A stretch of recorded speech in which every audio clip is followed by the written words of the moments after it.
Usap-usapan ngayon ng isang kilalang aktor na tila mas nakikita na sa TV5 matapos ang matagal niyang pananatili at paggawa ng mga proyekto sa ABS-CBN. Dahil dito, may mga nagtatanong kung sadyang pinili ba niyang lumipat ng direksyon o baka wala na siyang proyektong mabalikan sa dati niyang network. Ayon sa mga kumakalat na usapan, tila naging limitado umano ang oportunidad ng aktor sa ABS-CBN kaya naging praktikal lamang para sa kanya na tumanggap ng trabaho mula sa ibang network. Sa kasalukuyan, normal na rin sa industriya ang mga artistang gumagawa ng proyekto sa iba't ibang network. May mga dating kapamilya stars na napapanood sa TV5 habang meron ding mga artistang hindi nakatali sa iisang istasyon at malayang tumatanggap ng trabahong akma sa kanilang schedule at career plans.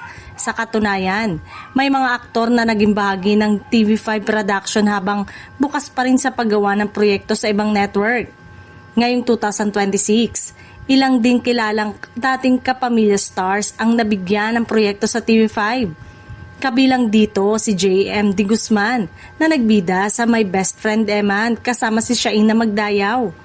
Naging prioridad niya ang naturang TV5 project kahit nakapag-taping din siya para sa Sigabo. Posibleng simpleng career move at pagtanggap lamang ito ng bagong oportunidad dahil sa showbiz ngayon.